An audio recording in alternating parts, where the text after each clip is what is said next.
people who are really into identity politics sometimes get flustered at the idea that food is the great leveler. Food is the thing that has been passed back and forth across the world for millennia, and there's no such thing as an uncontaminated, pure cultural phenomenon. It's why called it's so fascinating food to write about. Oh, yeah. You're listening to the Taste Podcast. I'm Editor-in-Chief Matt Rodbard, here with Senior Editor Anna Hezel. On today's show, Matt talks to Robert Sietsema, a senior restaurant critic at Eater New York and a longtime chronicler of eating out in New York City. Also on the show, Smitten Kitchen's Deb Perlman answers a reader question. But Matt, what was it like talking to Robert, someone who's probably eaten out at like hundreds of restaurants in New York at this point? By Robert Sietsema's count, there are over 140 ethnicities operating restaurants in New York City.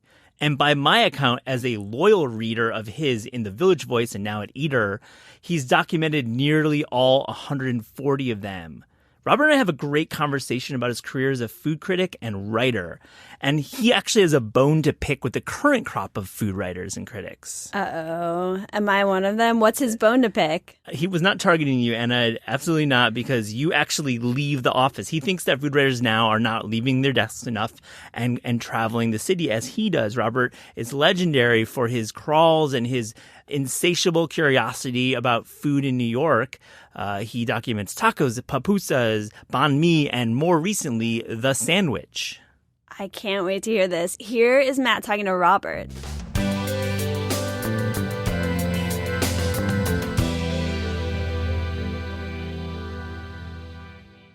Robert Sietsema, thank you for joining the Taste Podcast. Thanks for having me. So by your estimation, you've written 3.5 million words? 3.9 million. Yeah, okay. So take me back. It's blogism. You know. Well, you are writing online now, but in 1993 you joined The Village Voice as a food writer. As a food critic, that's as the right. critic. Yeah, Your first job was a critic. I wanted to kick off by going back to that time when you started at The Voice. Like, what were you writing about in 1993? Basically about the same thing that I'm writing about now, but the world has kind of caught up with me. My chief pleasure, I came from a kind of a bland food background in the Midwest.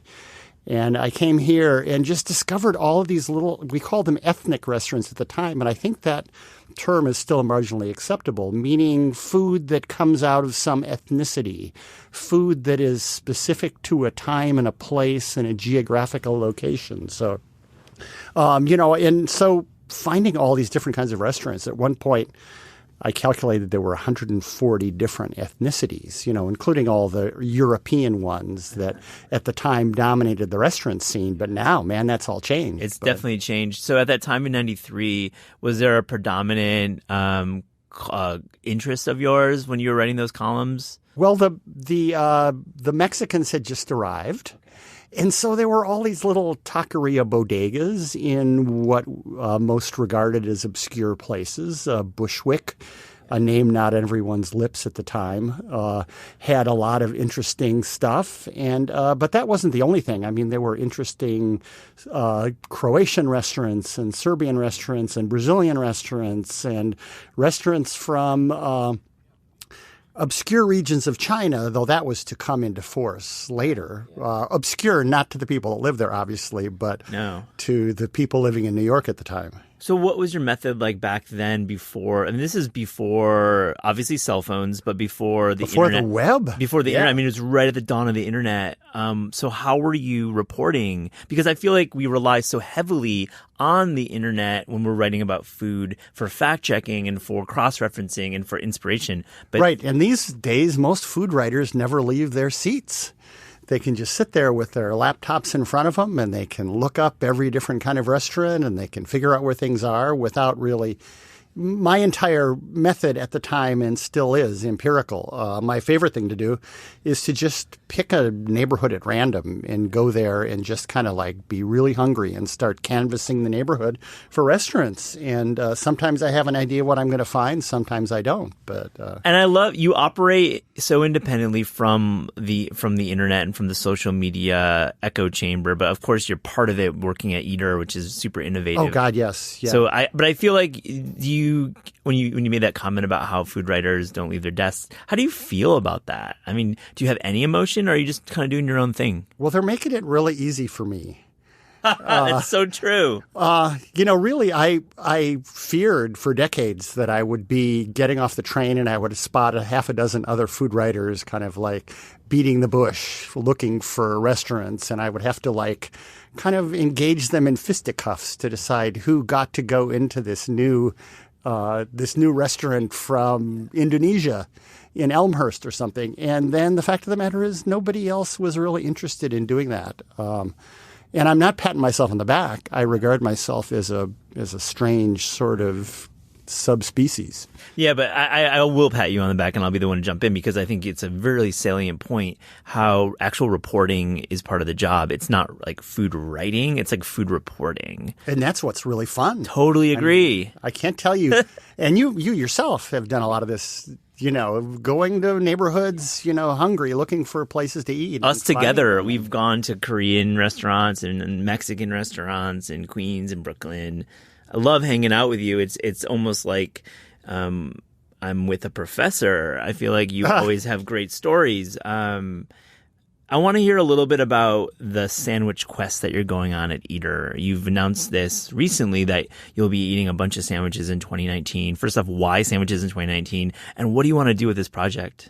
One of the problems with food writing today is that it rides on a crest of superlatives.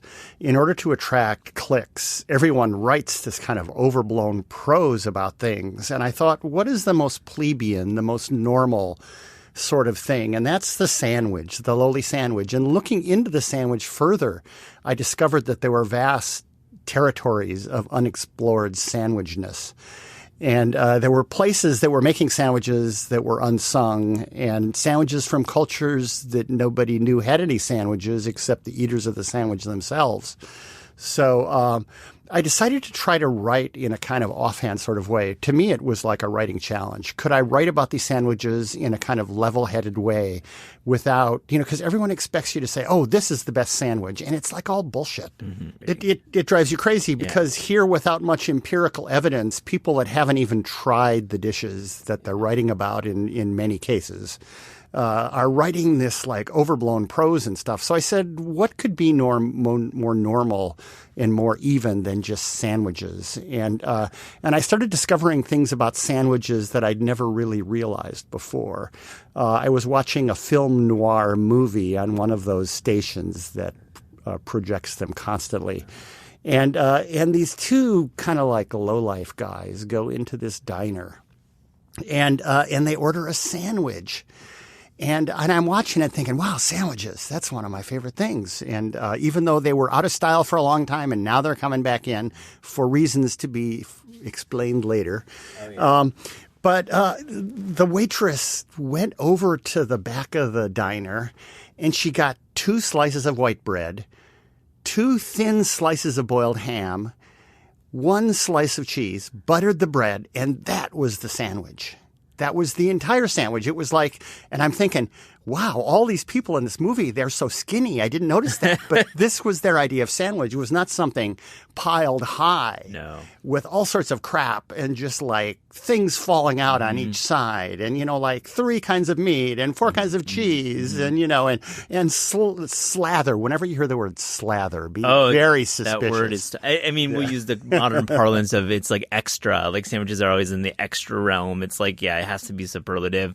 So are you on a quest then to find the banality of the beautiful banality of sandwiches? Well, that's just part of it. To explore the demi-monde of sandwiches is to be in every corner of the world at once. Because, I discovered the whole myth about Lord Sandwich inventing the sandwich is just complete crap.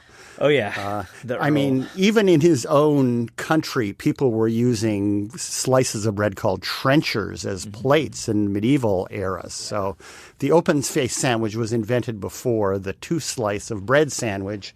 And we really have no idea what Lord Sandwich is. Lord Sandwich. It's like an Indian Hindu god or something. Yeah, it seems... Lord Sandwich. Fishy. It's like some fishy Wikipedia stuff there. So we're gonna follow you along. And what have you written about so far? I've written about, today appeared a column about this grilled cheese sandwich in a vegetarian Mumbai Indian restaurant in Floral Park, Queens.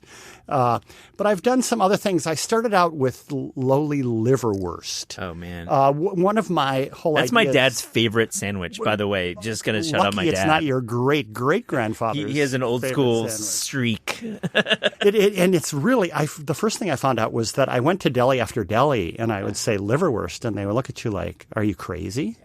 And I couldn't even find pumpernickel to put the liverwurst on, but I did eventually come up with a liverwurst sandwich and I put the mustard and the onion on it. But one of the whole ideas is to explore the retro sandwich realm. And liverwurst was the first one. And, one of the next things I'm writing about is the super torta. Uh-huh. Which is what happened to the Mexican sandwich when it got here. It suddenly got supersized. Okay, so this was a purely American. Like jerk chicken. There's many, many things that were one way in the old country and came here and were transformed. As a matter of fact, people who are really into identity politics sometimes get flustered at the idea that food is the great leveler. Food is the thing that has been passed back and forth across the world for millennia. And there's no such thing as an uncontaminated, pure cultural phenomenon. It's why it's called so fascinating food. to write about. Oh, yeah. It opens up so many conversations. Definitely. Food. I mean, it's the one thing that everybody has been stealing from everybody else forever. I wanted to talk about Down the Hatch, which was a zine that you put out. Was this before or after The Voice? I can't remember. This was before The Voice, That's what I and thought. this was the thing that got me the Voice gig. I was really, really lucky because I have no experience in journalism. My last writing experience was in college, and I was an awful writer. But you were in publishing, you worked in design. That's right, which is enough to convince anyone to never write anything. I mean, I was an editor in a publishing company, so and I did a lot of other things too. I was a rock musician. I was a real estate secretary. I was a so-called financial analyst in a real estate company, which is just all total crap. It means that you use numbers to lie about things. Yeah. But at any rate, it proves I have no moral compass whatsoever. But anyway, I started. My parents gave my young daughter, who was at the time maybe, 3 years old, one of the first kind of home computers. This is in the late 80s, before anybody knew what would you do with a computer at home. I mean, now everyone knows what to do with them. But at the time, it was like, well, gee, this is basically an office machine. Am I going to start like writing memos at home and passing them out to other people in the family? So I decided that I was going to use it to do this thing called a fanzine based on what I'd seen in the rock world, which was publications celebrating a single band or class of bands written from the perspective of a fan. Pure tenet of punk rock. Yeah, like exactly. A fanzine, it's copied at a copier center, and there's staples involved. And since I worked at publishing companies, I had free Xerox. Nobody knows what Xerox is now, but photocopying. Yep. So I could photocopy at work in kind of the off hours my fanzine about food. And I distributed it among fellow rock musicians because I figured that was like a good way to get it out. And that's the other people that I wanted to get eating at these interesting places. But eventually I realized that there was almost no coverage of these kind of restaurants that I was stumbling on in the popular press. So I started, this is my big mistake, I sent it out to editors and food writers that I admired. And that eventually landed me the Voice gig when the Voice kind of presciently realized that this was kind of an area that might be of interest to its readers. Since even then, fancy restaurants were like mad expensive, and nobody I knew could blow. Complete polars, right? Oh, yeah. There was no middle like there is you were today. either in a fancy French restaurant, which was all the fancy restaurants, or you were in like a hash house, a kind of a predictable place where you went to nourish yourself and not necessarily to enjoy. And then you're in the third category you spoke of, which is like the quote unquote ethnic restaurants, which are like far out in the community. Right, and that coincided with this explosion of immigration in the happier days when immigrants were welcomed with open arms rather than discouraged. Oh man, because immigrants have always been the soul of this country, and so I was lucky enough at that time to find all these nationalities, desperately trying to recreate the food of their home countries and letting me have a taste of it without prejudice or without, I received people used to say, well, how can you go to all these restaurants? Don't people kick you out or aren't they mad that you're there? And I'm going I have never had anyone be even to look at me sideways. Your money is green. And that really does matter. But even more than that, the people were glad to have someone from outside come in and enjoy the food with obvious relish. It's my same experience as well as doing this similar reporting. I agree. It's never a bad situation. Everyone, if you ask the right questions, or even if you're just present, I feel like and respectful. Respectful and present. The most important thing. I want to ask you about Down the Hatch, though. Who was on your subscription list? Who? Like Ruth Reichel and Eric Asimov and just everybody that I could think of. Calvin Trillin, I sent it to. I mean, it wasn't hard to find out where these people lived. Yeah. You just called up somebody that you knew that knew them or something. And that in the boho days of the East Village and the Lower East Side, everybody knew everybody else. Do you still have all the copies? I have nearly all the copies and even a few offers to publish the run of them because I swear my writing was much better and more unaffected back then. It was it was just purely honest. It was just fanzine writing, which is a pretty good kind of writing. I mean, if we could only do it now. How can I read this? Is there anywhere that has been digitized or anywhere? Well, the reading room at the public library has a full run, but I'd be glad to send you a few copies. I probably have 40 or 50 copies of every Robert, one except one or two. Appreciate that. I will go to the library. No, if it's in the library here in New York, I would love to do that. I'm going to spend an afternoon there. They used to sell at Kitchen Arts and Letters, but they kind of all sold out, and I kind of let go of it. And at one point, I had hoped to continue writing for Down the Hatch, but I just got too much paying work after a while and quit my jobs and ended up being a professional food writer. So let's talk about reviewing restaurants too, because you obviously at The Voice, you weren't just writing about unknown restaurants, you wrote about other restaurants too. And what was that like, reviewing restaurants? You still do review restaurants as well. And do you have any good stories of locking horns with chefs or any interesting back and forths? Well, to begin with, being an anonymous reviewer, which is something that I have stuck to all of these years. And even today, if you Google my name on the web, you will find a picture of Michael Musto, to which I credit friends of mine at Google at the time for doing some kind of patch that caused that picture to always pop up. I joked about Instagram yesterday, and I got hit up by a few people who were like, "What is this?" It's one of my favorite things on the internet. I must say, your photo, you being Michael Musto. Yeah, it's hilarious. But I've been really lucky, and it hasn't been that difficult for a variety of reasons. One of the possible reasons is nobody gives a crap what I say about these restaurants. Yeah. Another is that most critics crave being recognized. It gives them a kind of royal status. The dirty little secret you just gave there. I believe you're so correct. Well, yeah, and they have little ways of being recognized. One of the ways is that they behave in a certain way. They kind of twirl their wine glass and they sniff it and they ask probing questions about what's in a dish, and they kind of whereas.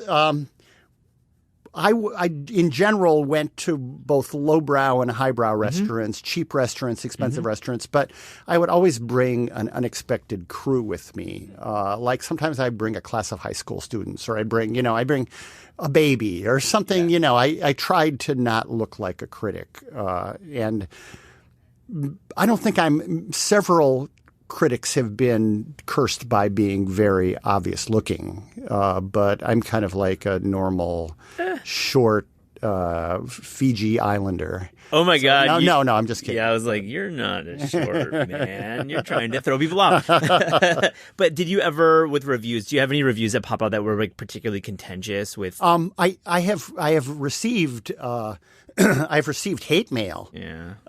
One of them was from John Stage, who owns the Dinosaur barbecue chain, which is extremely successful. He doesn't need my approbation. He's a tough-looking dude too. Well, he can come and beat me up if he wants. I love it. But I think I didn't quite understand what he was doing, which is recreating the barbecue from a biker bar in Syracuse, New York, which one wouldn't expect to be particularly good. And I took umbrage at certain of his habits, like putting horseradish on beef brisket, smoked brisket, for example.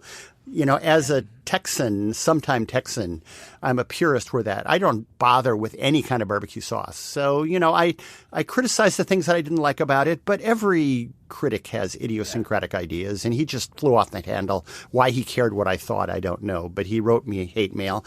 Another guy that I've joyfully received hate mail from is Ted Allen, who hates my guts. And the reason is that I once snuck into an Iron Chef America taping, and I wrote a cover story for The Voice about how all of it was it was fake. Everything they did, the judges, I found, didn't even judge the dishes that had been cooked during the competition.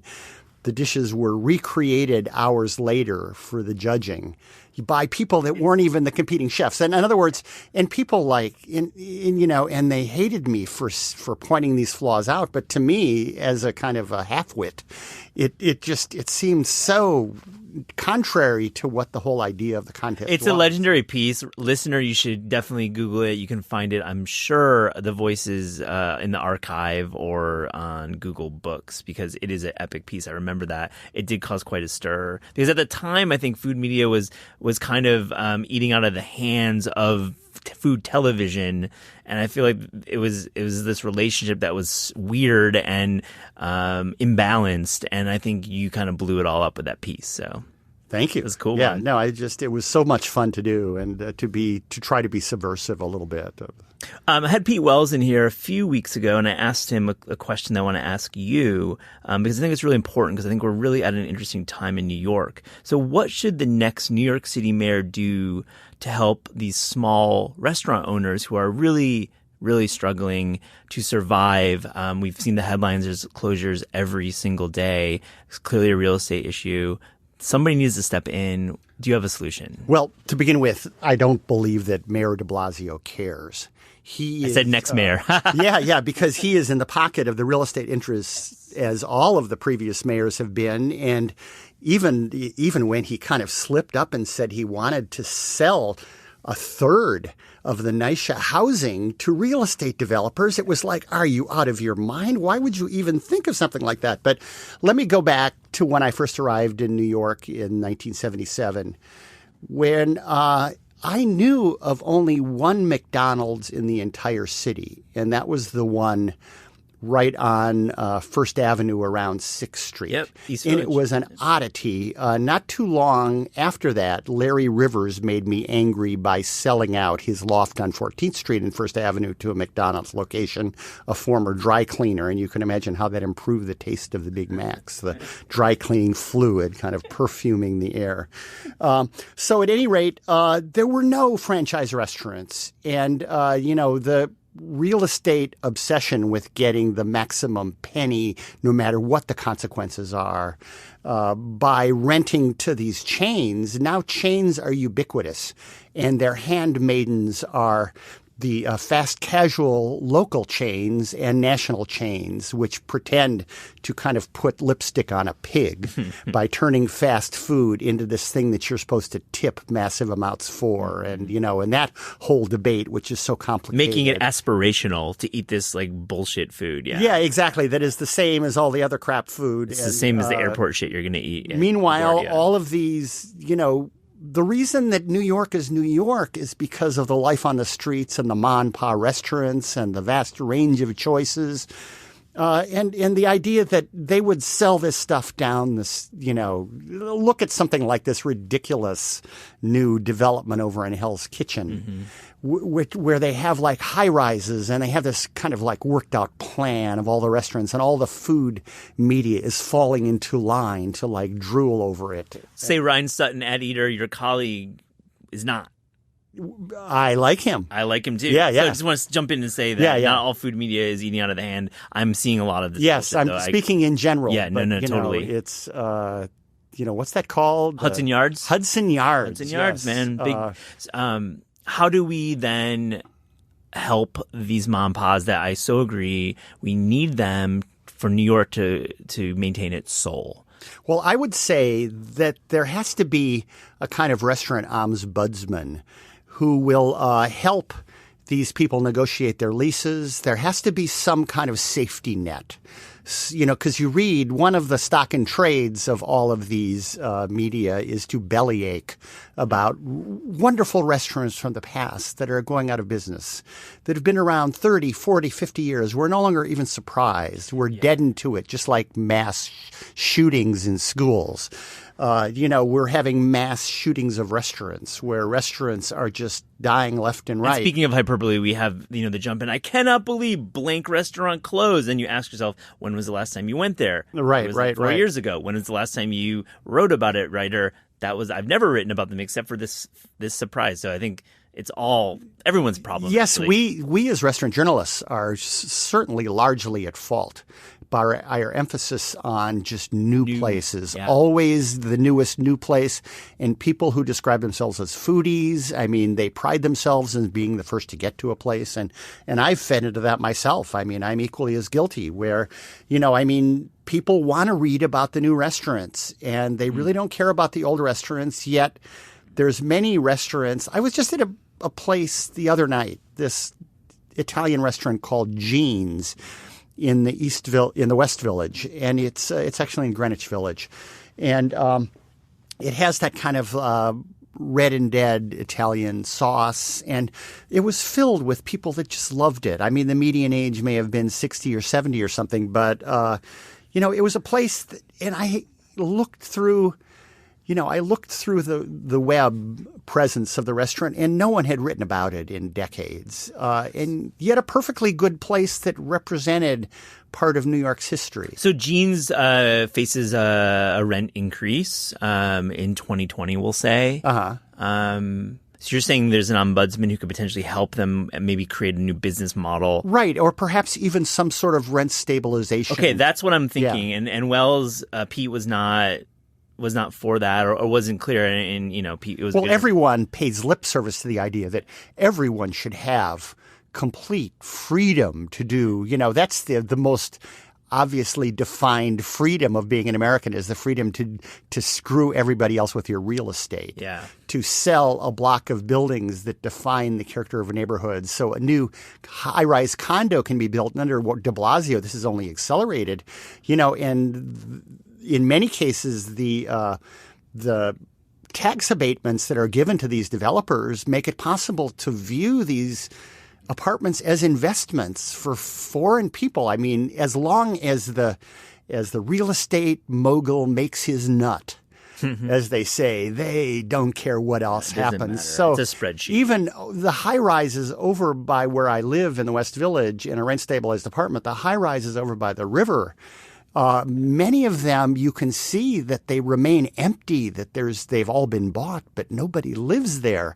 A city that allows apartments to be built that no one is going to live in, displacing people that need a place to live, is just insane. I mean, and if I were mayor, I would just seize all those damn empty apartments. If nobody's living in them, man, I'd give them up for free. Yeah, give them up for free. And real estate developers make so much money. Screw them. Yeah, speaking of taxes, what about the idea of a vacancy tax? So God, yes, that's good. I feel like that is really practical. Like a former restaurant space sits empty for 12 months. After 12 months, there's places in the West Village that have been empty for 10 years. And so, how do we curb that through taxation and through regulation. Yeah, I definitely agree with that. There has to be somebody in the government who is going to make sure these places are rented and rented at reasonable prices. I mean, I don't care. Call it socialism. Call it whatever you want. But the city, the safety of its very pedestrians relies on having storefronts filled with businesses rather than empty. And just half of the restaurant spaces in the West Village are empty. Same with Smith Street in Brooklyn, where I live. It's bizarre. And same with Atlantic Avenue. You could go on in the neighborhoods of New York. What happened to the idea of the city government being like the protector of the people rather than its exploiter, rather than enabling real estate interests? Why not protect us from them? I wish we could solve this issue now, but let's vow to write. Sorry, we're off on a tangent. No, I love it. Let's vow to write about it more. I think that's, as journalists, we can help a little bit by maybe asking maybe our next public advocate who we're voting for today. Maybe that individual will. But which of the 17 candidates? Oh my gosh, I have mine. History will prove Jumaane Williams wins if I'm on the right side of history or the wrong side of history. But let's get back into the restaurants of today in New York. And I wanted to ask you, what is the biggest story that we're all missing right now about New York City restaurants? Wow. The biggest story that we're all missing has to do with immigrants being discouraged from coming to the city by the Trump administration. The actual leaking out of immigrant groups from the city going back to their home countries in some cases going to other cities where they can afford to live. I mean, why is it that New York has to be unaffordable and that Manhattan has to be a concentration of rich people that own things but don't even live here? So the biggest story to me is the Trump administration discouraging immigration and many people believing that immigrants are not a good thing, whereas they're a wonderful thing. So, I myself have seen the number of restaurants in many ethnic categories decrease or remain the same. I mean, in waves of immigrants, the only people that seem to be getting over on this whole system are Chinese.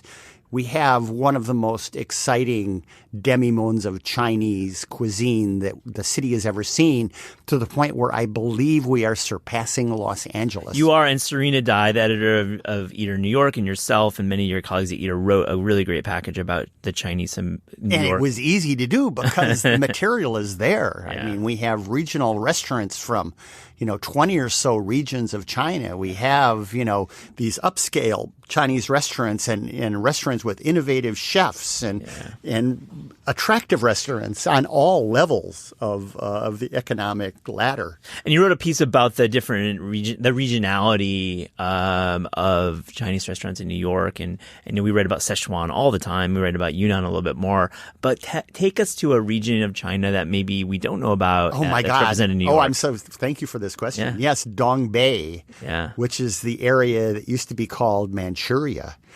nestled next to North Korea, where you go into a Dongbei restaurant and the first thing they put down on your table is a jar of kimchi, where there's many influences from Europe, since it was an early industrial area, and a lot of the industrialists that came here were, for example, German. So sauerkraut is something that appears with many dishes, not to mention many indigenous Chinese things, but, a general emphasis on wheaten products rather than rice. You can go through a dozen Dongbei meals and never eat a grain of rice. They have, like at this place called Fu Run, they have all of these influences that arrived from the Middle East via the Silk Road, which supposedly stopped in Henan, which is pronounced Henan. There's so many wonderful things about learning about Chinese geography the first time. For example, there's a place called Shanxi with one A and Shanxi with two A's, and they're right next to each other, driving even people in Beijing crazy. Yeah. But so you find in Dongbei, you find this dish called, at Fu Run, you find this dish called Muslim lamb chop.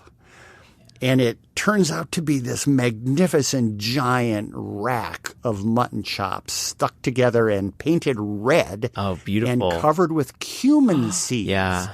And it's just, this tastes so good, you can't believe it. And other dishes involve boiled beef with sauerkraut in an almost medieval presentation of a dish that could be European. We already know that the Germans were there in Qingdao, where they have set up a brewery where the beer is made. And there's a little German village that attracts unbelieving tourists. Yeah. It's an amazing story, and I'm so happy you and your colleagues covered it in Eater. Well, the obvious other side of it is how much Chinese American food has influenced American food. I mean, when I was a kid, Mom had a whole tray of these Chungking cans, and she would open them up with water bean chestnuts. sprouts and water chestnuts Yeah. and these fried noodles, and make this And just wonderful Peking duck. Oh yeah. Oh my God. I mean, it got Americans eating duck. Oh my God. I know. Really did. Besides Long Islanders. Yeah, Long Islanders have known it for a while. That's a good shout out. Let's talk about Jonathan Gold, a close friend of yours. I wanted to get your memory of him. I know that's a tough thing to ask you. Not at to all. Summarize. I mean, just to summarize, because there's a lot to say, but just leave us with a memory of Jonathan and maybe a meal you had in New York that you really remember. Well, the scholar in Chaucer. Gladly would he learn and gladly teach. He was someone that just was like this fount of information about food. And to get him, the first thing you do is to try to get him to start talking on a subject. And he taught me so much about food and even predicted things that would appear here. He was a kind of a magician of food scholarship. Like he said, someday, Robert, you're going to be walking down the streets of Sunset Park and you're going to see a pambazo. And I said, what the hell is a pambazo? And he told me it was a sandwich where they dipped the halves of the loaf in chili sauce, guajillo chili sauce, and then they loaded it up with potatoes. And how can you miss with a sandwich that has potatoes in it? Potatoes and chorizo. And this is a specific sandwich that may have originated in Guadalajara. It may have originated in Veracruz. But he knew that eventually the sandwich would make it to New York. At the time, I was very jealous of both the Mexican food and the Chinese food that they had in Los Angeles. Now, not so much. We have become front runners in both of those areas, or at least co-equal with Los Angeles, which is still a wonderful food city. But the debate continues. But Jonathan was he was great to be around. Mm-hmm. He was a wealth of scholarly reference. He spoke very well and was charming. In a way that was not patronizing. Never. He was And what about just music too? You're in bands. He wrote about music. He was a musician himself. Did you guys ever play together? We never played together, but we did attend a few gigs together. For both of us, the music was more in the past. Yeah. So we had a lot of exchanged gig stories, and he I hope someone is writing a biography about Jonathan Gold, and I hope they come to me for anecdotes because he was an assistant to the conceptual artist Chris Burden, mm-hmm. and quit his job when Chris Burden asked him to be shot in the arm, because one of Chris Burden's most famous projects was being shot. And I feel that was in the doc. I think that's a great story. That is it is. I don't remember what stories I've told or not. No, it's great. And let's talk also about Calvin Chillen, because did you see his play? Did you see about Alice? I didn't see it, but I kind of lived through it. Of course you did. I saw it in Brooklyn recently. It's a really nice play about his relationship with his wife Alice. Right. Are you guys hanging out? We hang out. He's been a little sicker lately. I love to hang out with him. Most often we'll have a party at his house. Yeah. He invites little groups of people, mainly food writers. And I've met people like Hannah Goldfield and all sorts of people there at his house. He and I go out. We go out for Finesca for Lent every year to an Ecuadorian restaurant. He doesn't drive anymore. In the days when he drove, I mean, I feel like he's kind of the godfather of food writing. He invented vernacular food writing, and it's him I can thank for a lot of my success as a food writer, just because he wrote a piece about me in the New Yorker, and that's kind of like receiving a kiss on the forehead from a mafia don. You'll or something. always have that, yeah. I want to find out. Lastly, we have an illustration with all of our interviews, and of course, because you're anonymous, we cannot show your face. Asked this to Pete Wells, and he had an anteater as his. You can check it out in the archive.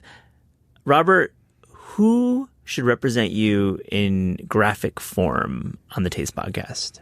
I would say a ferret, or one of those things that millennials made all the memes about, the funny little animals that stand up. Lemming? No.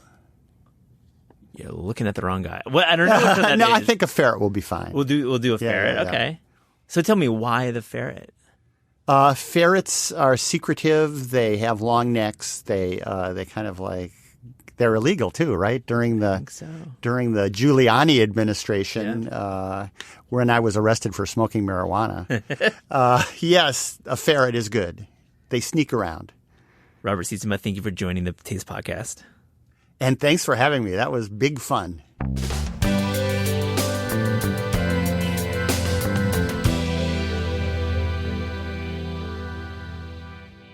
Here's Deb Perlman answering a reader question. Deb, we have a question from a reader. What is the most delicious thing you've ever eaten in New York City for less than $3? I mean, is there even a question? It's a Joe Slice. I mean, there's always like dumplings in Chinatown, but I also feel like a Joe Slice is a pretty solid choice. Also, my unpopular opinion with Joe Slice is actually like them reheated better than right out of the oven. I feel like the crust gets crispier and the cheese is more set after it's cooled and then been rewarmed. Reheated at home or reheated in their big oven? When they heat it up for you. Like, so rather than they're like, oh, we have a fresh pie coming out, I usually find it a little too like wet for like standing and eating. But once, usually they've barely been out usually for more than 30 minutes tops because they have like huge turnover, but I like the ones that they rewarm better. Dollar slices are kind of their own breed of pizza in New York. They are. I mean, I actually was like, can I work in a mention of like the best blintzes in New York? But it turns out that a single one is $5, and that's inflation for you. So, but where's the best blintz though? I am a great fan of the B&H Dairy blintz. They deep fry it. It's like a Russian egg roll. It's so good. They're crispy on the outside so and creamy good. on the inside. Yeah, they're really, like, it's going to be hard to eat any other blintzes after that, so think really hard before you go down there for one. But apparently I think it's up to $5 now, so sorry guys, can't have it. Thanks, Deb.